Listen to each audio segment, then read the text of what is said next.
ദൈവത്തിന്റെ കാരുണ്യത്തെ വെല്ലുവിളിക്കരുത്, അഹങ്കരിക്കരുത്.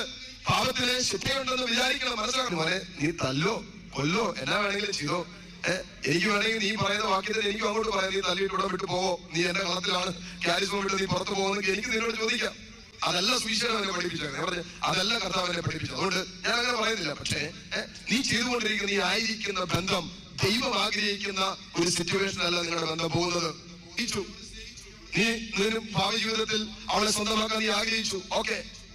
അങ്ങനെ ആഗ്രഹിക്കുമ്പോ ദൈവഹിതത്തിന് ചേരാത്തതൊന്നും അവളിലും നിന്നിലും സംഭവിക്കരുത് എന്ന് നീ ആദ്യം ആഗ്രഹിക്കണമായിരുന്നു. നീ പറയുന്ന കാര്യങ്ങളൊക്കെ ഓക്കെ, പക്ഷെ അവളുടെ കാര്യം മുഴുവനും, അവള് സംഭവിച്ച കാര്യം മുഴുവൻ അവളെ അടുത്ത് പറഞ്ഞതാണ്. അതുകൊണ്ട് നീ വെല്ലുവിളിക്കാനെന്ന് പറയണമെന്ന് ഞാൻ പറഞ്ഞു. അതുകൊണ്ട് നീ ആരാണെന്ന്, നിന്റെ സ്വഭാവം എന്താണെന്നൊക്കെ എനിക്കറിയാം. നിന്റെ വീട്ടുകാർക്ക് അറിയത്തില്ല, നാട്ടുകാർക്ക് അറിയത്തില്ല, നിന്റെ കൂട്ടുകാർക്ക് അറിയത്തില്ല, സമൂഹത്തിന് അറിയത്തില്ല. എല്ലാവരുടെ മുന്നിൽ നീ മാന്യനാണ്. നാട്ടുകാർക്ക് ആർക്കും അറിയാത്ത കാര്യങ്ങളിലാണ് നീ വ്യാപരിച്ചുകൊണ്ടിരിക്കുന്നത്. പിടിക്കപ്പെട്ടിട്ടില്ലെന്നേ ഉള്ളൂ. ഇവളുമായിട്ട് പാപം ചെയ്തുകൊണ്ടിരുന്നപ്പോൾ ആരെങ്കിലും നിന്നെ പിടിച്ചിരുന്നെങ്കിലോ? പിടിക്കപ്പെടാതെ പോലും ദൈവം കരുണ കാണിച്ചതുകൊണ്ടല്ലേ. അപ്പൊ പാപം ചെയ്തിട്ടും ഇന്നും ശിക്ഷിക്കപ്പെടാതെയും പിടിക്കപ്പെടാതെയും നമ്മൾ കടന്നു പോയിക്കൊണ്ടിരിക്കുന്നത് കാരണം കർത്താവ് കരുണ കാണിച്ചുകൊണ്ടല്ലേ. അതുകൊണ്ട് മോനെ, നീ വെല്ലുവിളിക്കാൻ വരരുത്, ദൈവത്തിന്റെ കാരുണ്യത്തെ വെല്ലുവിളിക്കരുത്, അഹങ്കരിക്കരുത്. പാപത്തിന് ശിക്ഷയുണ്ടെന്ന് വിചാരിക്കണം, മനസ്സിലാക്കണം. അല്ലാതെ വീട്ടിൽ പിടിച്ചാൽ അങ്ങനെ ജീവിക്കുന്നു പറഞ്ഞിട്ട് കാര്യമൊന്നുമില്ല. ഇങ്ങനെ വെല്ലുവിളിക്കാൻ തുടങ്ങി. അവസാനം പറഞ്ഞു, എനിക്ക് പറയാനുള്ളത് പറഞ്ഞു, നീ അവളായിട്ട് സംസാരിച്ച് എന്റെ വിഷയമല്ലത്. അവൾക്ക് ഇഷ്ടമില്ലെന്ന് പറഞ്ഞാൽ എനിക്ക് അവളുടെ അടുത്ത് പറഞ്ഞു, നീ ഇനി അവളെ തന്നെ സ്നേഹിക്കാൻ കട്ടണമെന്നൊന്നും പറയുന്നത് എന്റെ വിഷയമല്ല. ഇനി അവൾ വന്നാൽ ഞാൻ പറയും, മോളെ നീ രക്ഷപ്പെട്ടെന്നേ ഞാൻ പറയുള്ളൂ. അപ്പൊ പറഞ്ഞു, അച്ഛൻ എനിക്ക് ചാൻസ് വരും, അവസരം വരുന്നൊക്കെ പറഞ്ഞു. മോനെ പൊക്കോ. അവിടെ അച്ഛനെ അല്ല വെല്ലുവിളിക്കുന്നത്, ദൈവത്തെ വെല്ലുവിളിച്ചുകൊണ്ടാ പോകുന്നത്. പാപം ചെയ്തിട്ട് വെല്ലുവിളിച്ചുകൊണ്ടാണ് അവൻ പോകുന്നത്. ശിക്ഷ കിട്ടാതിരിക്കില്ലെന്ന് പറഞ്ഞു. അപ്പൊ ഞാനല്ലേ അത് ഞാൻ നോക്കിക്കോളാന്ന് പറഞ്ഞു. ഒരു 10-20 ദിവസം കഴിഞ്ഞപ്പോ എനിക്കൊരു ഫോൺ കോൾ വന്ന്, നട്ടപ്പാതിരിക്കാം കോള് വരുന്നു. ഇപ്പൊ ശുശ്രൂഷയുടെ സമയത്ത് കോളുണ്ടായിരുന്നു, ഞാൻ എടുത്തില്ല. രാത്രി ഈ പരിപാടിയെല്ലാം കഴിഞ്ഞ് വിളിച്ചെന്നപ്പോ പലവട്ടം വിളിച്ച കോളാണ്. വീണ്ടും കോൾ അതിനകത്ത് കിടപ്പുണ്ട്. അപ്പൊ രാത്രി വിളിക്കുക. ഞാൻ ചോദിച്ചു, ആരാണ് എത്രയും പ്രാവശ്യം വിളിച്ചാൽ ഞാൻ എടുത്തു കഴിഞ്ഞപ്പോൾ പറഞ്ഞു, വെച്ചാൽ ഞാൻ കട്ടപ്പനയെന്നാണ് വിളിക്കുന്നത്, ഇടുക്കി ഭാഗത്തുനിന്നാണ് വിളിക്കുന്നത്. അവൻ മോനെ രാത്രി എന്തിനാ, എന്നാ പറ്റിയ, എന്നാ പ്രശ്നമല്ല. ഹോസ്പിറ്റലിൽ കിടന്ന് 3 ദിവസം കഴിഞ്ഞിട്ടാ ബോധം വരുന്നത്. ബോധം വന്നപ്പോ അവൻ ആദ്യം പറഞ്ഞ എന്നാണെന്നറിയോ, കാരിസ്മയിൽ അച്ഛന്റെ നമ്പർ എനിക്ക് വേണമെന്ന്. അവന്റെ നമ്പറൊന്നും ഇല്ലായിരുന്നു. ഞാനാ കട്ടപ്പനയെന്ന് വിളിക്കുക. ഞാൻ പറഞ്ഞത് ആരാന്ന് എനിക്ക് മനസ്സിലായില്ല. കട്ടപ്പനയെന്ന് ഒത്തിരി പേരെ എനിക്കറിയാം. അങ്ങനെ ബോധം വന്നു, മുറിയിലേക്ക് മാറ്റി കഴിഞ്ഞപ്പോഴാണ് ഈ പയ്യൻ വിളിക്കുന്നത്. അപ്പൊ പറഞ്ഞു, അച്ഛൻ പറഞ്ഞതുകൊണ്ട് എനിക്ക് ഇങ്ങനെ അപകടം ഉണ്ടായെന്ന് പറഞ്ഞു. ഞാൻ പറഞ്ഞു, മോനെ ഞാൻ പറഞ്ഞത് കൊണ്ടല്ല, തെറ്റിദ്ധരിക്കരുത്. അങ്ങനെയാണെങ്കിൽ എന്തോരം പേർക്ക് അപകടം ഉണ്ടായനെ. അപകടത്തിലേക്കുള്ള വഴിയാണ് മോൻ പൊക്കൊണ്ടിരിക്കുന്നതെന്നാണ് ഞാൻ പറഞ്ഞത്. ഞാൻ പറഞ്ഞ അത്രേ ഉള്ളൂ. ഞാൻ പറഞ്ഞു, മോനെ ഞാൻ ഒരിക്കലും ഞാൻ പറഞ്ഞത് കൊണ്ടല്ല നിനക്ക് അപകടം ഉണ്ടായത്, തെറ്റിദ്ധരിക്കരുത്.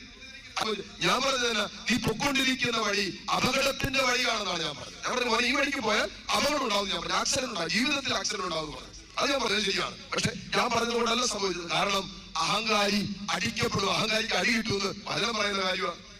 അതുപോലെ പാപം ചെയ്തിട്ട് എനിക്ക് എന്ത് സംഭവിച്ചെന്ന് ചോദിക്കരുത്, കർത്തൃകോപം സാവധാനമേ വരൂ എന്നാ വചനം പറയുന്നത്. അതുകൊണ്ട് പാപം ചെയ്തിട്ട് വ്യഭിചരിച്ചിട്ട് മ്ലേച്ഛപാപങ്ങളിൽ വ്യാപരിച്ചിട്ട് ജനികപാപങ്ങളിൽ വ്യാപരിച്ചിട്ട് കള്ളത്തരം കാണിച്ചിട്ട് എനിക്ക് എന്ത് സംഭവിച്ചു എന്ന് ചോദിക്കരുത്. എനിക്കൊന്നും പറ്റിയില്ലല്ലോ പറയുന്നത്, എനിക്കൊന്നും പറ്റില്ല, എനിക്ക് കുഴപ്പമൊന്നുമില്ലല്ലോ എന്നാ പറയുന്നത്. എന്ത് പറ്റി എന്ന് ചോദിക്കരുത്, കർത്തൃകോപം സാവധാനമേ വരൂ എന്നാ വചനം പറയുന്നില്ല.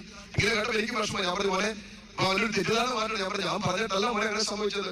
ഞാൻ നിന്റെ തന്നെ പറഞ്ഞത്, നീ പൊക്കൊണ്ടിരിക്കുന്ന വഴി ശരിയല്ല എന്നല്ല പറഞ്ഞത്. നീ അത് അംഗീകരിച്ചില്ല, അത്രേ സംഭവിച്ചുള്ളൂ. നീ പൊക്കൊണ്ടിരിക്കുന്ന വഴി അപകടം നിറഞ്ഞ വഴിയാണെന്ന് ഞാൻ പറഞ്ഞു. അതപ്പോ നീ അംഗീകരിച്ചിരുന്നെങ്കിൽ, മനസ്സിലാക്കിയിരുന്നെങ്കിൽ നിനക്ക് വഴിമാറി പോകാമായിരുന്നു. അനുഭവിക്കാനും ഏറ്റു പറയാനും അതിൽ നിന്ന് പുറത്തു വരാനുള്ള സാഹചര്യം ഞാൻ നിനക്ക് ഒരുക്കി തന്നു. അത് നീ ചെയ്തില്ല. നിന്റെ പാപത്തിന്റെ ശിക്ഷ നീ എടുത്തത് അത് എന്റെ മേൽ കെട്ടിവെക്കരുതെന്ന് ഞാൻ ചോദിച്ചു. അച്ഛൻ വന്നാൽ കാണാൻ പറ്റുമെന്ന് ചോദിച്ചു. അവിടെ ഇപ്പൊ ഹോസ്പിറ്റലിൽ കിടക്കുമല്ലേ? അതെ.